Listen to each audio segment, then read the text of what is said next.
Well, hi, and welcome to this special episode of my Leveraging Your Voice podcast. Today, we're doing a learning episode. This is my second learning episode. If you recall, I did the first one with Jennifer White, and it was all about marketing and understanding marketing and branding and that sort of thing. Today, we're going to do a learning episode that's going to take that a little bit further in a little bit different direction. And because of that, we have a different guest with us today, business coach Rhonda Vaughn. Rhonda, say hi and just introduce yourself a little bit here.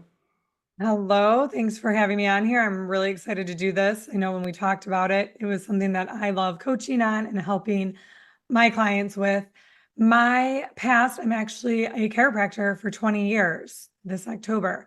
And one of the reasons I love coaching and helping people do this is because about 3 or 4 years ago, I started implementing all of these things in my world, doubled my practice in a year, and started getting a lot of questions and people asking me how, and then led into coaching. So not only do I live and breathe this in my real life, now I live and breathe it and help it with other people. Well, I love that.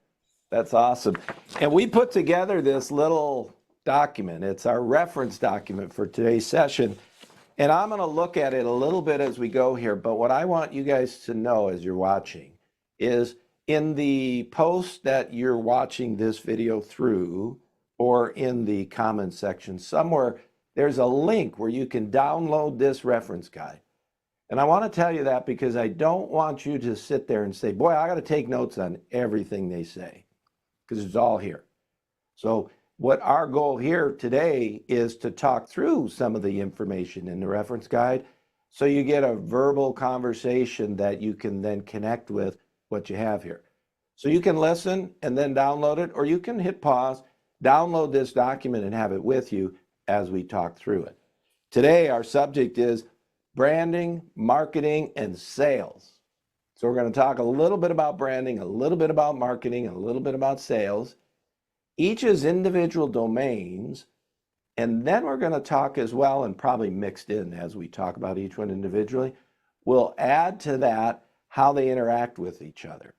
Does that make sense to you, Rhonda? You ready to go with all that? I'm ready to go. Awesome. Now, talking about these subjects is important because when you're running a business, it's hard to sometimes understand what's happening to you. And unless we understand what's happening to us, it's hard to make changes and then measure those changes so that we can see if the changes we're making is impacting our business in the way we want it to. So when we think about branding, marketing, and sales, learning each of those as individual domains so that you can then make changes in those different domains and improve your business through that, that's a really important thing to be able to do. So this, to me, is a timely subject for every business owner because every business owner wants to be able to lead with their goals, but they want to be able to manage by KPIs. That's a really, really powerful concept. Lead with your objectives, but manage by your KPIs. So if you have all these wonderful goals, and I love goals, we need to do a session just on goals, annual, quarterly, monthly. If we do that someday, that'd be fun. But if you lead with your goals, you can't just have feelings about your goals. You have to have some objective data by which you measure whether you're making progress. And when you think about KPIs, you think about lagging and leading and lagging indicators. So what of your KPIs are leading indicators to say you're on track toward your goals? And what of your KPIs are lagging indicators? If you are only working with lagging indicators, you're going to struggle because you can never make changes early enough. So there's a lot to managing with KPIs, and we're not going to get in all that. Today's not objectives and managed by KPIs. Today's branding, marketing, and sales. But there's a lot behind these subjects, and I just want you to think about some of those things as we get into this. Now, I want to start here just with asking a little bit about branding from your perspective, Rhonda.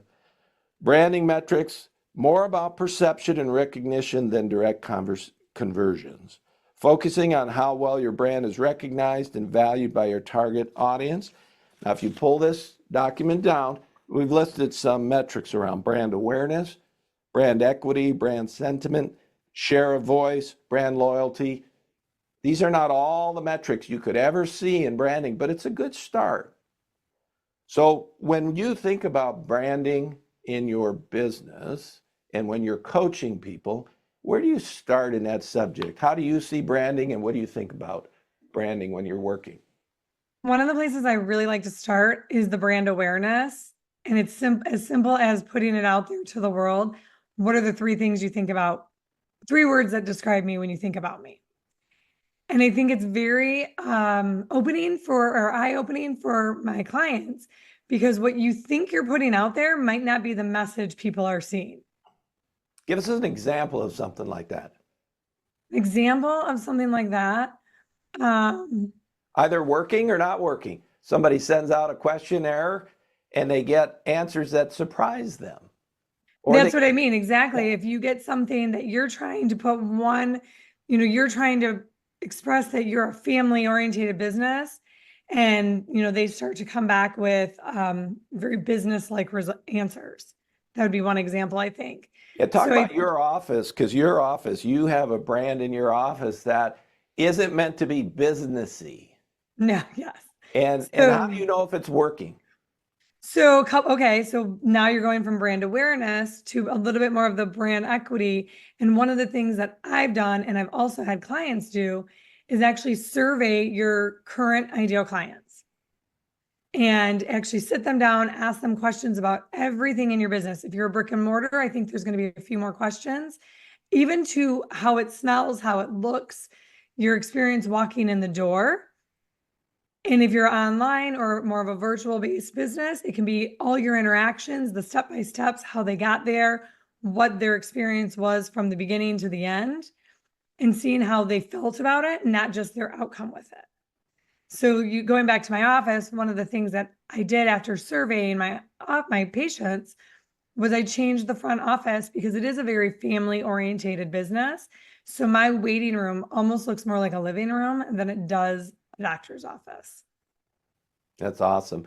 Now kids come in, and what's the first thing they do when they come in?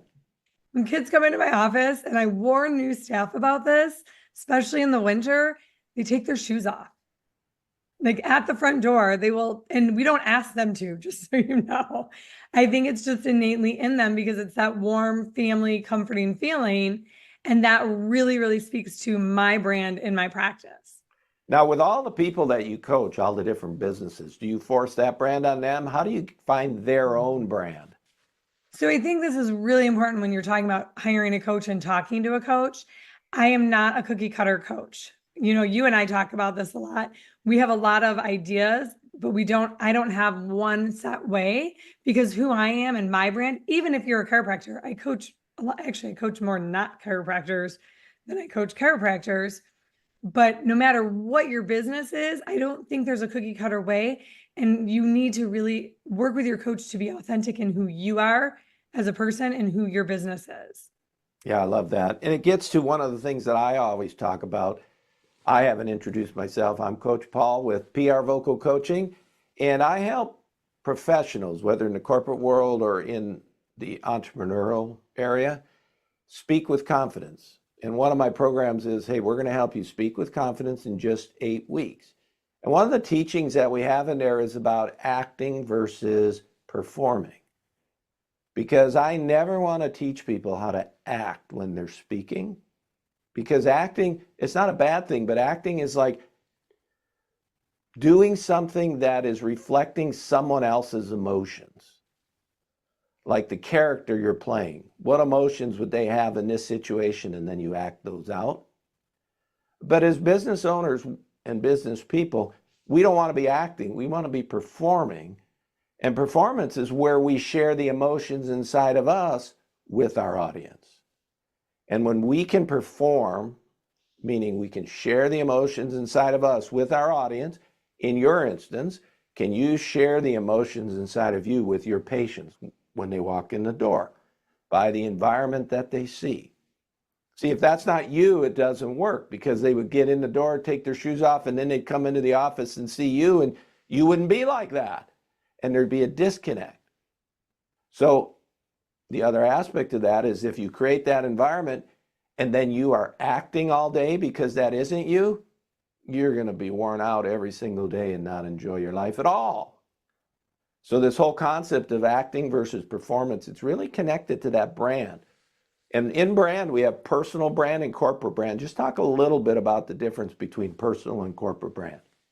So I think that you really have to focus on what type of business and how big the business is when you look at that, because I really think there's a lot of overlapping in personal versus business brand. In somebody, say, in a smaller local business, I think it very much is the same. It carries over. Then you look at a bigger company like Amazon and a bigger corporation, right? And you're not looking at Jeff Bezos' personal brand, you're looking at the company brand. And that needs to be congruent throughout all the employees and really shared. I had the opportunity to go to Patrick Bet-David's office in Miami, and his brand is congruent and shared throughout the entire office and building. And I think that's one of the reasons he's so successful in portraying that brand. It's everywhere in his office. And everybody in there is on the same page and knowing their branding. Yeah, that's a good example of a business brand. And his personal brand would be a little bit separate from that, but he can't carry that business brand or that personal brand totally into the business. There has to be that distinction there in order for that to work. So same sort of thing in your office. When you hire a new person at the front desk and they take their first call, if they're not imbued in your brand, they probably won't handle that call the way your brand would want them to. Does that make sense? Well, we have that instance I told you, and I think that goes to all of the different parts of branding, marketing, and sales, where I had a new person answer the call and a patient that really didn't fit my company and my office. She kind of got, the new girl at my front desk got bulldozed into allowing somebody into my office who, to be honest, part of me doubling my practice in a year was doubling it with the patients that I serve the best. And this was not that patient, because the new girl wasn't totally yet on board with our branding. Opportunity for everybody to learn. Yes. So branding's a big thing. And when I think about my own vocal coaching business, I started the business without any branding, any marketing, and any sales. And the first thing I did was work with a branding expert, someone who just does branding. They specifically say, I don't do marketing, I only do branding. And they worked with me to create my personal brand and my business brand. So that's where I started. And I think in all of us, in all of our businesses, we need to have that as our foundation. Our brand, personal and business, has to really be the foundation of everything, because when we get into the next section, marketing, how will our marketing align with our brand if we don't know what our brand is? True. So that's going to be really important. So that's the place to start, is understand your brand. And if we ask you right now, go ahead. I was going to say, I do think that a lot of people don't start there. In my experience with my coaching clients, they want to put something out to marketing right away because their end goal is the sale, right? So they're thinking sales and marketing and getting their message out, but they don't have a clear brand, which can be confusing to their ideal client. Makes it confusing to run a business. Yeah. See, when we think about our business, we think about the complex nature of running a business. It's a whole system. And we can say, hey, let's talk about branding. And we said we would. But then we also said, but we'll talk about how branding interacts with marketing and sales, because we have to be systems thinkers. And it's a whole complex system. If we make a change in our brand, it's going to impact our marketing and sales. So this is why we need to understand what are the branding metrics. Because if we can't measure our branding metrics, then we really can't connect them with our marketing and sales, and we can't tell if we make a change whether we're improving. Now, recently you were working with one of your clients and you used a branding metric to really get their attention and help them understand that they had to make some changes. Talk a little bit about that example. So this example, and I love it even more because the conversation had nothing to do with all the other metrics when we started it. So we were looking at his numbers and where they were in day-to-day operations and where they were going up and down. So they were going down, and that's obviously frustrating to anybody. And I said, well, we need to figure out why they're going down. Not just, focus on the numbers, but what is happening in your office that is making these numbers go down. And what it came out to was a little bit of marketing, in my opinion, because of how he was getting his message out there. Also, I think that again, going back to, I think branding, all of these are important to be congruent within your office and your staff and everybody there. So I don't think that the staff member was doing well in the marketing or the sales. So one little thing, looking at a branding metric, really opened up a huge can of worms for him in all the other things. What branding metric were you looking at in that instance? We were looking more at the branding loyalty, and how often people were repeat customers and coming back. Mm-hmm.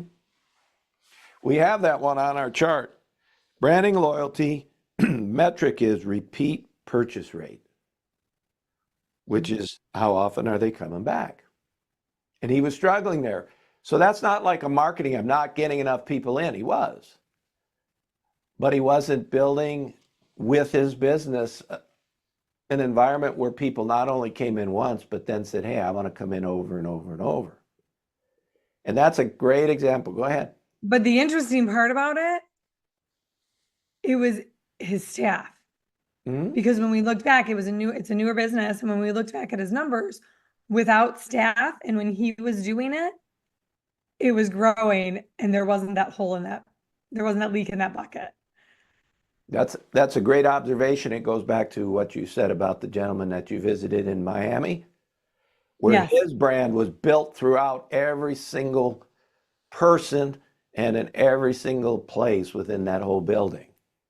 And when you think about that now as a coach, see, one of the things that people concern themselves is when they think about getting a coach is, how is that coach going to help me? And if you're coaching without objective data, without understanding metrics, how will you help anybody? We're going to talk about feelings all day? So you got to get into the numbers. And here's a great example of you using the numbers and opening his eyes to how the numbers went this way. And then when he had more, not even more, but staff, the numbers started going this way. And what was the issue? And it was an issue of, he hasn't got his people connected to the brand as they need to be. Right. That's a really powerful thing. Looking what you're saying from a coaching perspective too, I think when we as a business owner are in it, we don't see always the big picture. So I think a coach really comes in and looks, when you're in the forest, you don't see all the trees, you just see what's in front of you. Where a coach is going to look at that, I think a good coach is going to look at that overall view and take a step back and kind of remove yourself from the situation to see all the little bits and pieces. Well, a good coach is Rhonda. So if you're looking for a business coach, get with Rhonda because she's a good one. And you'll see that from the stories that she shares with us today. Now, moving on to another page in our reference guide here. And again, you can download this with the link. You don't have to write all this down. It's all here for you. So that's easy for you to do. And the next one is marketing. Marketing metrics are focused on the effectiveness of campaigns, lead generation, and overall marketing efforts. We have things like conversion rate, customer acquisition cost, return on marketing investment, lead to customer ratio, engagement rate, website traffic, click-through rate, all sorts of things fall into the marketing metrics and KPIs. And marketing from the start is really awareness, building your awareness out in the world. Marketing is not sales. And so understanding this marketing domain is important. Marketing isn't branding either. When we talk about who am I as a person and how do I want to represent that in my business, that's a branding question. Now in marketing, it's, well, how do I create awareness that aligns with my brand. So why don't you talk a little bit about your thoughts on marketing and how you think about marketing and some of the things that you might do in this area? So for a lot of my coaching clients, I think when you have your brand and now you're going to market it, you have to understand where your ideal client is looking for you, because it could be in many different places. People, there's a lot of obviously virtual ways to do it. I like to look at also different collaborations with other business owners. So really, where are your people looking for you that you can put your brand and your message out there, I think is really important. I have one client in particular that we were talking about. Her brand is on point. As soon as I think about her business, I have a perfect picture of who she is. When I walk in, what my experience will look like, what I assume my experience will look like. And then her sales are great too. She said to me, if they walk in the door, I can sell them and close them for the most part. But it's getting them in the door that she's struggling with. And that's the marketing domain, getting her message out to the right people in a way that attracts them and wants them to say, I want to learn more about this person and about this business.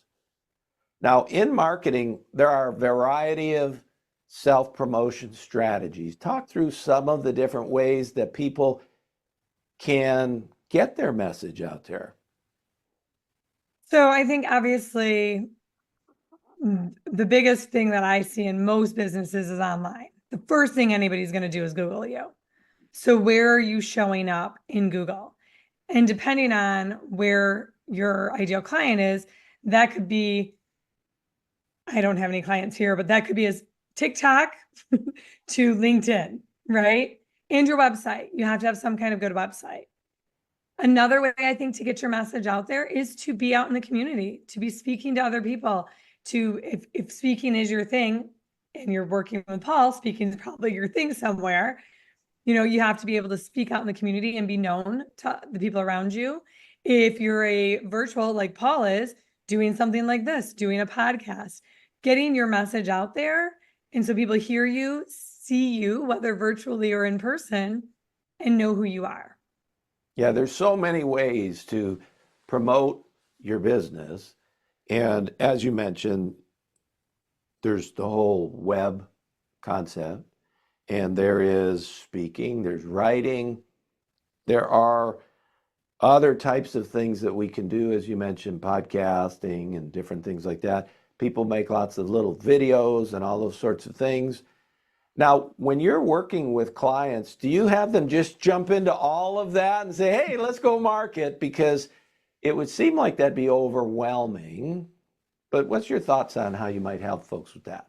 Well, we laugh about this because my line is always do all the things, right? Mm-hmm. However, I think there needs to be a little subline under there. Do all the things that feel right to you, are congruent with who you are, and time constraints, financial constraints, making sure that you're doing the things at the right point and what's going to get you the biggest return.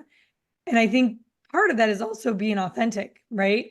I think if you're not authentic to yourself, you're not going to get a return, because it is going to come across your message is not going to come across clear. Yeah, so some brands are all about writing, and you express your brand through writing. And we know somebody like that who we meet with every other Tuesday. He loves writing, and his brand's a wonderful match for that, because he can share the feelings of his service through writing better than almost anything else. And he's a pretty good writer too. Yes. Other brands, maybe not so much. Like, I can do writing, but as a speaking coach, it almost is more like they'd rather hear me than read something from me. Because if they read something from me, what does it mean? How am I saying it? What does it sound like? So every brand has its own way of getting its message across that meets its needs. Even deeper than that, for you, I would ask you, where are your clients looking for you? So if you're going to be speaking, are they looking on YouTube? Are they looking on LinkedIn? Are they looking on Facebook? So because you coach people all over. You don't have to be upfront in their face in your community, correct? Correct. So I think that's something that a coach would help you look to see where are your clients looking to find you. Yeah, it's a great point. And for me, what I decided to do in marketing, remember in branding, that's the first thing I did. And I actually worked with 𝐼𝐸𝐸 to do my branding, and she's great. If anybody wants to work with her, look her up, 𝐼𝐸𝐸. In the marketing area, what hit me most was running ads, and not written ads, but video ads. And that like hits me perfect. It connects to what I want to do, and it allows me to share my message, which is voice, in a way that people can see. So we started creating ads in my business and then running those ads, targeting them, as you said, directly to the types of people that would be in my target market. And that really, really worked well and is working well. So when I think about self-promotion strategies, I do more than one thing, but I don't do every single thing. And I know which ones are working and which ones aren't. And the ads are working, but you know what's interesting there? Then we get into, okay, now are the ads working and how do you measure that? And we talked through some of the measurements. But then you start to dive into a little bit deeper conversation. Of all those measurements, how are they doing against best metric measurements in the industry? So most of mine are like really high, but there's a couple that aren't really high. So now we say, okay, now we want to lead with our objectives, but we want to manage by KPI. So my objective, let's get ads out there and start generating opportunities through that. Okay, great, that's working. But how do we manage that? Follow the metrics, see where you're not doing so well, and then you can look at those specific metrics and make changes, which is what we're doing right now. And when we make those changes, we can make them that are very specific. We can make changes that should impact a specific KPI. And so we can tell if they're working or not. In our case, we want to get more of the leads turned into actual calls. So we're very specific on how we do that, where to put changes into the funnel, and then how to measure whether the numbers are improving. So this is a prime example of how we want to understand branding, marketing, and sales, and then measure our metrics in each so that we can address changes in our business where we find constraints. And then when we make those changes, can we measure whether or not we're making improvement? Does that all make sense? Do we have another example of a marketing person that you were working with that falls into this category? I think the couple that we talked about is also, again, going back to the cookie cutter and working with the right coach, is even though we may have different systems and ways, like as I'm a Book Yourself Solid coach, or even in my personal coaching business, I teach those different tactics, that they're not cookie cutter. And so many times when you go to a big coaching company, it comes across, this is how we do everything. Right. And I remember talking to one client, and as I said something, they said, well, this is how we're supposed to do it. I said, that's not how you're going to do it, because it's not going to work. It had to be very different for their business. One, their business was very different. It was across multiple countries, but in person when they were in these other countries. So they had to really figure out a way to do a virtual and in-person event and market to these different clients. So it was very different than anybody else that we would coach. Another really good way, I think, and another really good example is, I think collaboration is a great marketing tool. I think who you align yourself with in business.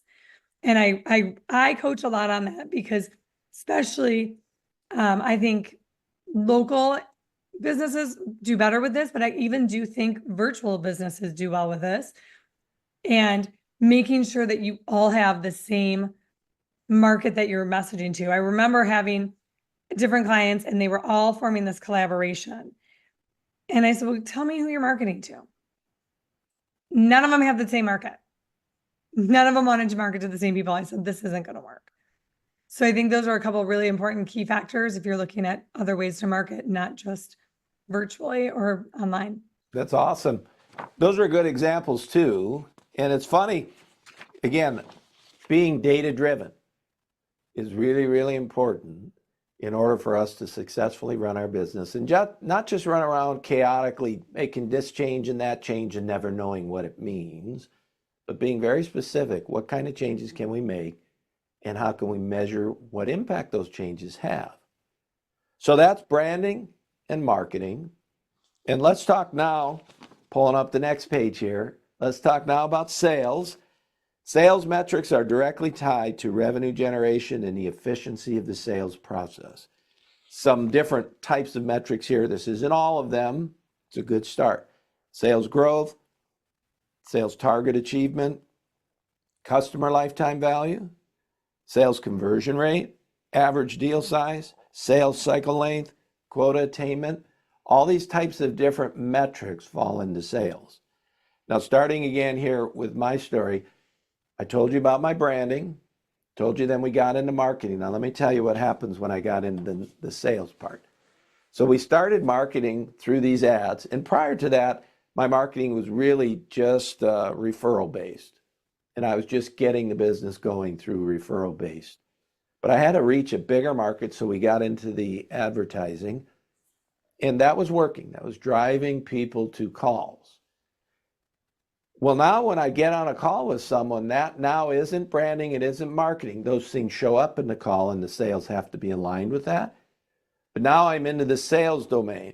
What am I going to say to someone so that they decide that they need this service and they need to do it with me?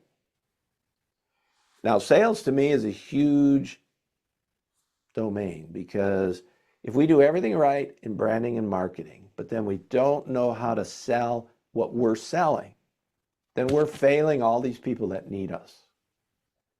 And our whole goal of being in business, there are many, and one of them is to support yourself, but one of the main goals is to help people. That's what we're doing. And so if people come and they get on sales calls and when they're done, they leave and they're not buying, you're not helping anyone. So what happened to me is I started the ads, I got some calls going, and on those calls, I didn't sell to anyone. And so I stopped the ads because I said, hey, I know the constraint and it's me. And the constraint is that I don't know how to get on a sales call, make someone comfortable and help them determine whether they should be using this service with me. And so I did a lot of training in that. And then we turned the ads back on, and all of a sudden, we started to sell to people. And that's a great thing, because now the branding and marketing is getting into the sales domain, and the sales domain works like the branding and marketing. It represents me. It's got my personal brand in it. People, when they see the marketing materials, they expect to see a certain person, and there they are when they get to the sales call. And I actually learned what to say to them to make them comfortable so that they could make a real decision on whether this would help them. So this sales domain is really, really important. And a lot of times people will do the branding work and the marketing work and they won't make a lot of sales, and they don't stop and say, well, this sales domain, I need some help there.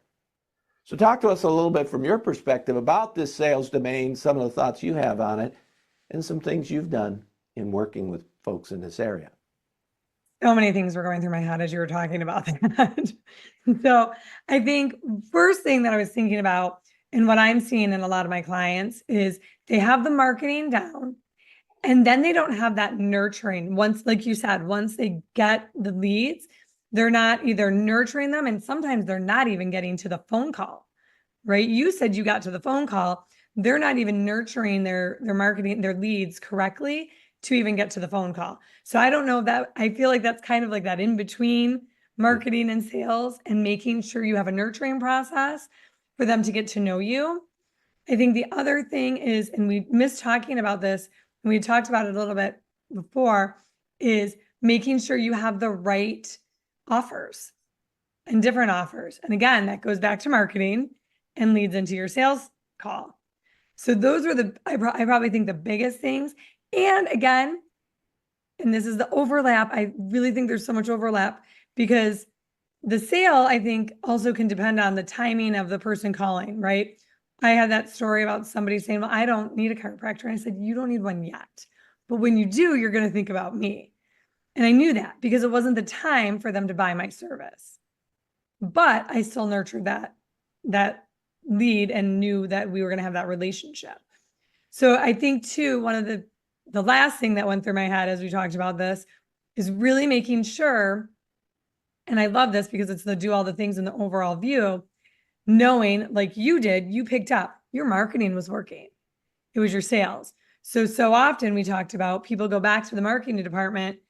The salespeople will blame the marketing department and the marketing department will blame the salespeople. And that's whether you're working with an outside marketing company or it's all internal.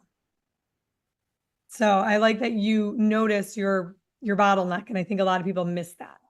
Yeah, it's really important as we're running a business or if we're in business in the corporate world, not to lie to ourselves. We've got to be honest with ourselves about what we're doing and how we're doing it. Another reason that having a coach is helpful, because if you have a coach, especially a coach like Coach Rhonda, you're not going to be lied to. So that's a good thing. Yeah, and I like what you talked about. If we have a lead and that isn't a call yet, then they're not in sales yet.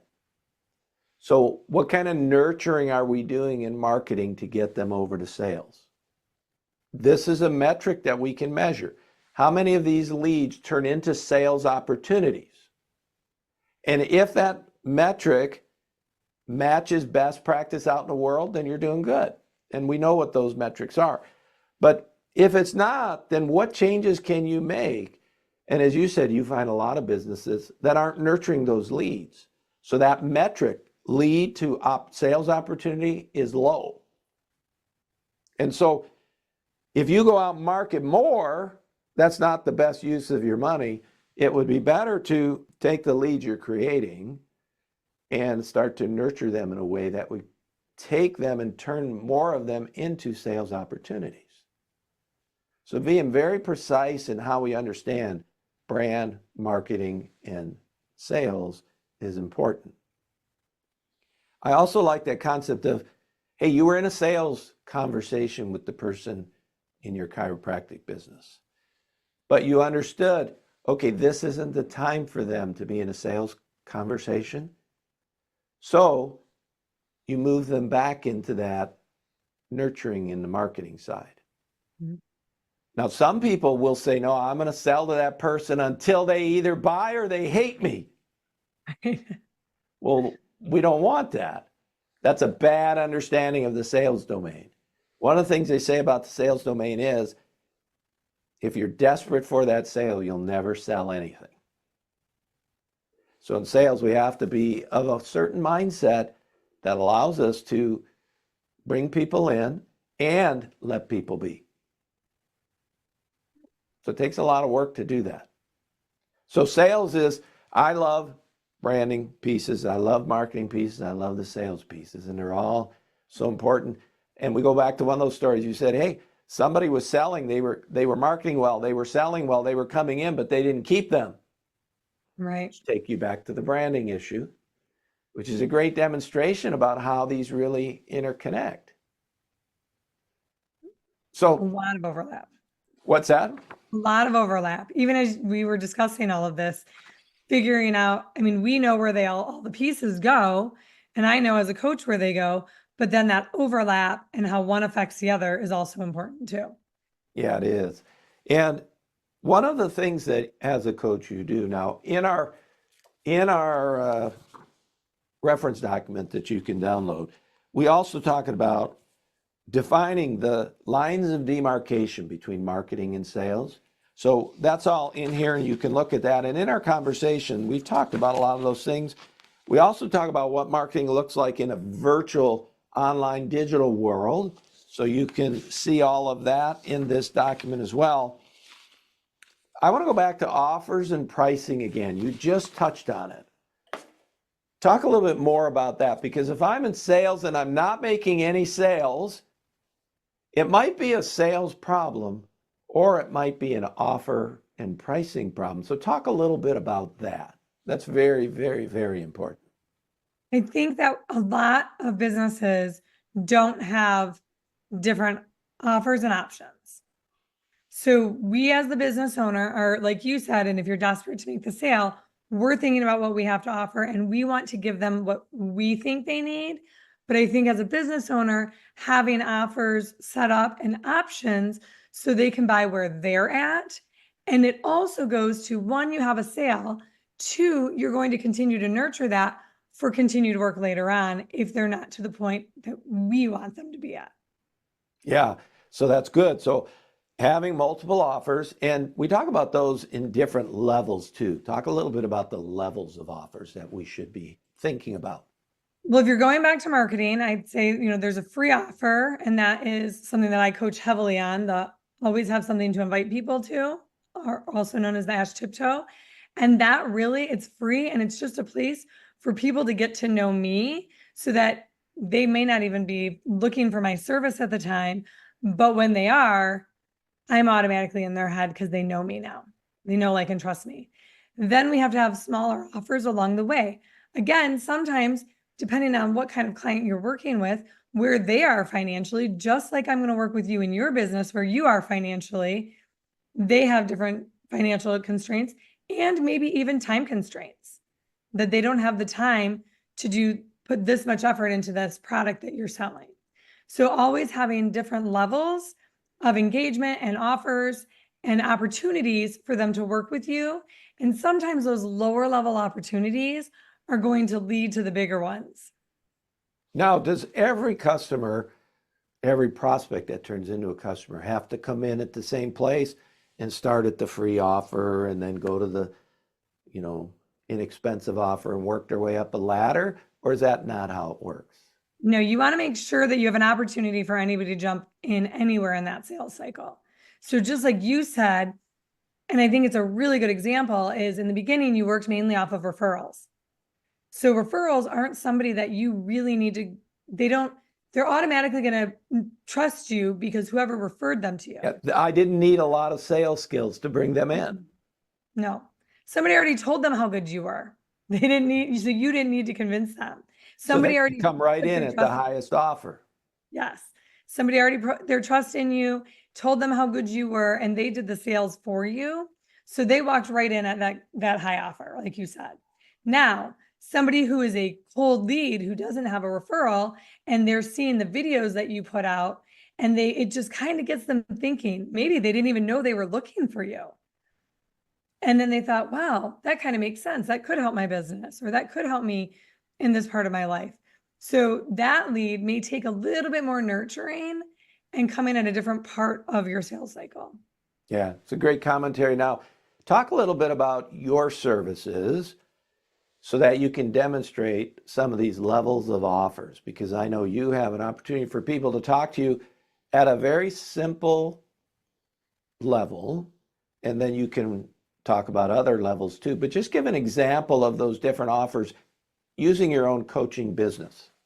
Okay, so one of the offers that I have, specifically, I touched quickly on that, always have something to, is a very low, I call it a lower level offer because it's probably the least expensive, and it's a do it on your own.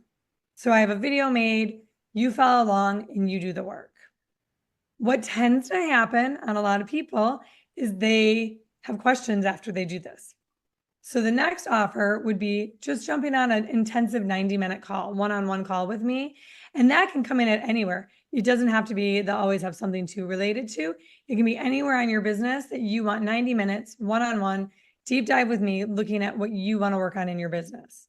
And then the next level would be that 30 minutes every week, holding your hand along the way for multiple reasons in your business. And sometimes not even where you thought you would start. So I had a client call and he really wanted to get and always have something to and start working on that. However, he's new in his community. He wanted to jump right into it, but we have a lot of groundwork to start with. And I said to him, we're going to have to back it up and start here. And if that's not what you want, that's okay, but I don't know that I can help you. So you're not going to lie to him. No, I'm not gonna lie. You know what? Lying to a client doesn't help me. If I can't help you, you're not coming back and you're not referring people like you.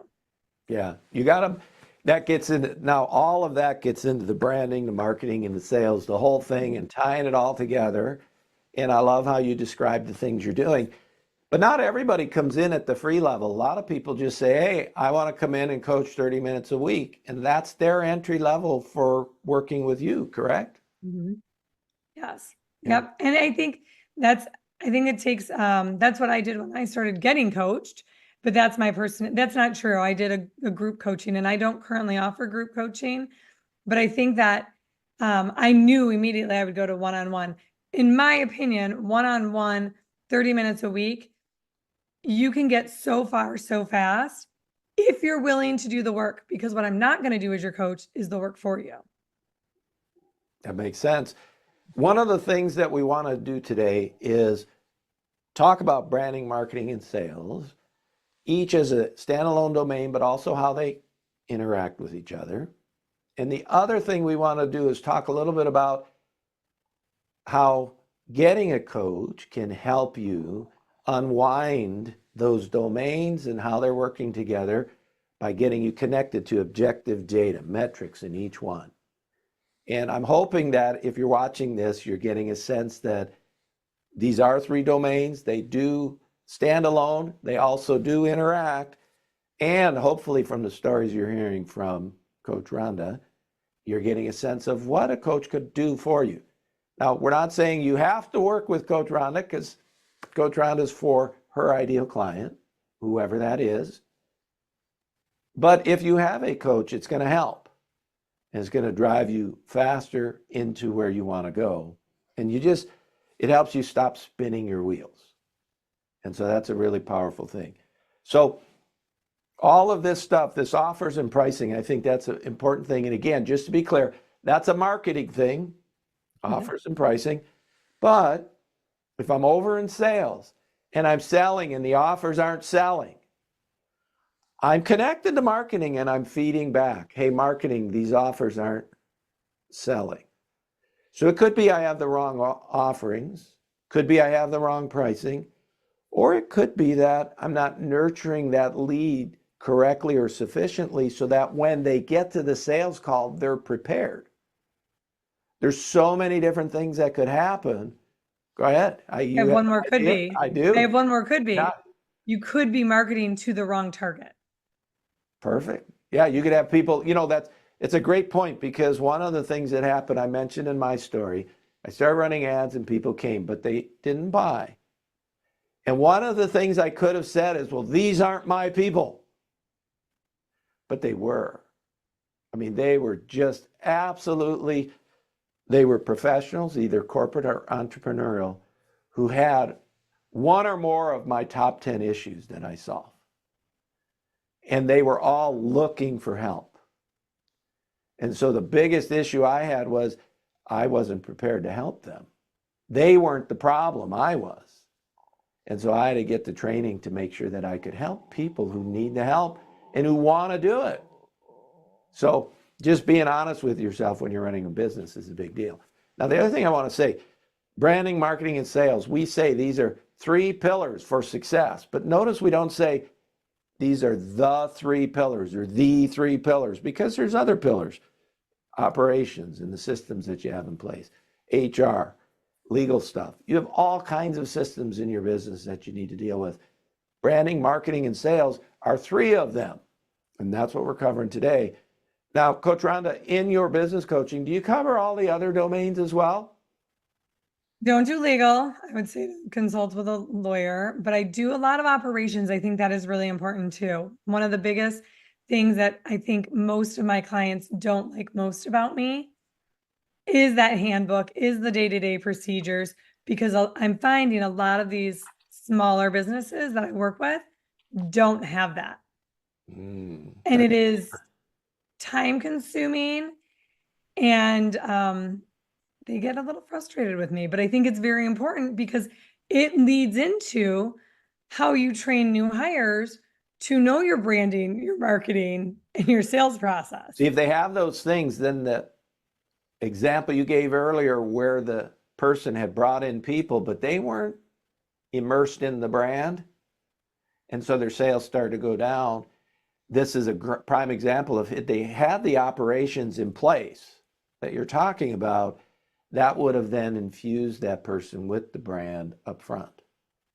Yes. It's a really See, great Paul, do example. all the things. It's all the things. But Not put, do you, all of put your them. little sticker in there. I want you to put your little sticker in there. It just goes back to how all of these different parts are so interconnected, but really breaking them down is how you're, I mean, like you said, it's perfect. Breaking them down to figure out where your issues are and then making them better so that the wheels all spin together correctly. Now, there are some problem-solving theories, and one of them is when we start with a problem, we're in chaos, then we move to complexity, then we move to complicated, and then we move to simple. Simple is where best practices exist. In your job as a coach, when I come, I'm in chaos. You need to get me into systems thinking, complex. You need to get me into complicated, which is linear, so I can start to work on one thing at a time. And then you need to get me into simple so that I have my best practices and I understand them. Right. And that's the job of the coach in working with all this. And when we talk about branding, marketing, sales, what we're trying to do is say, look, in this big world of running your business, you do have to get out of the chaos and understand the domains that you have to deal with. These are 3 of them. And when you're dealing with those, let's get them out of complex and into a linear concept. How do they interact with one another? So ultimately you can say, hey, that's what I do. It's simple. So for me, I know my brand. I run ads, and then I get on sales calls, discovery calls, and I help people understand if they need the service, and if they do, if they want to do it now. And that's my goal. And I don't even think of them as sales calls. I think more of them as a discovery call, which is what we call them, so that the person on the call can determine whether they need the service. And let me ask you this. I don't have any I don't have 17 closing methods that I'm going to use when somebody joins the call. If after they're done talking to me, if they believe that this is what they need to do, I want to give them the opportunity to do it. Go ahead. And as a coach, I would ask you this. How much more enjoyable is your job? Yeah, it's wonderful. Now that it's simple. Yes. And that's what we want to get to. We want to enjoy what we're doing. So that's really important. Now, we're closing in towards the end of our session here, but there's another spot here in our reference guide that you'll have access to, which is the worksheet. Now, the worksheet comes from Coach Rhonda. In the worksheet, 3 areas: branding, marketing, and sales. Branding is personal and business. Then there's marketing and sales. So what's your goal in the worksheet area? I know you have some questions in here. What's somebody going to look at that and say, hey, my worksheet, what's that going to do for them? They're going to see the questions. How's that going to help them? I think it's going to be a starting point to kind of look honestly for yourself at where you are in all these 3 different points. A starting point. It's a very basic starting point because I think a lot of businesses don't do this. So you're going to answer these as honestly as you can. This should not take you 5 minutes. I think that should take you a little bit of time and thinking, and then to be very honest and see where you could possibly use some work in your own business, whether on your own or with me. Perfect. If I was interested in talking to you, one of the things I could do is download this reference guide. I could go to the worksheet, try and answer some of these questions, and then set up that 90-minute call with you and review the worksheet questions that I tried to answer. Is that a good way for someone to start? Yes, 100%. And honestly, I would prefer you go over those questions because I, as a coach, would want to see them before we jumped on that call. It's a lot easier for me to have a little bit of information about you before we get started instead of eating up that time and me learning about you. Awesome. Awesome. Well, Rhonda, I hope you've had a good time today. I've enjoyed our call. I have too. I love this topic, branding, marketing, and sales. And I know the topic from many years of experience and from my own experience in running a business, as you do as well. But I also know there's lots about these topics, branding, marketing, and sales, that I don't know. And in my last learning episode, when we had Jen White on. She knows more about the marketing topic than I'm ever going to know. And so I loved having her on because she shared a lot of that information. You can go back and watch that episode. This episode, we could dive into any one of these and spend all kinds of time on branding or marketing or sales, all kinds of time on any of these. And this is where things can start to get confusing. And so as you think through these things, where do I need help? Where are my constraints?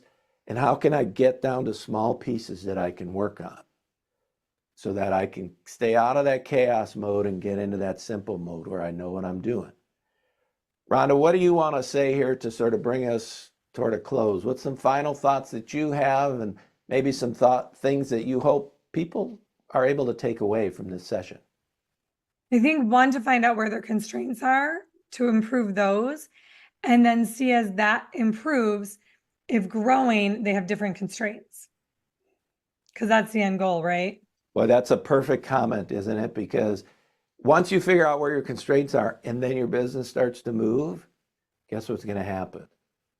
You have new constraints pop in because your environment is different because you're doing better. Yes. So that's a really powerful truth. And it goes to one of the things of, hey, why did Michael Jordan have a coach through his whole career? At some point, didn't he know how to play basketball? And yet the environment was constantly changing. And the teams that he was playing would constantly update their defense to try and contain whatever he was doing. And so if all he did was the same thing over and over, he wouldn't have been Michael Jordan. And it's the same with our business. Yeah, we're doing good and we make a tweak and we're doing better, but now better means we're in a different environment.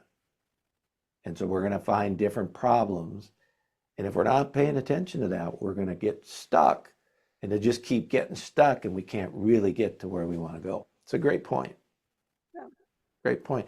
Well, Rhonda, thank you for joining us. This has been a great session.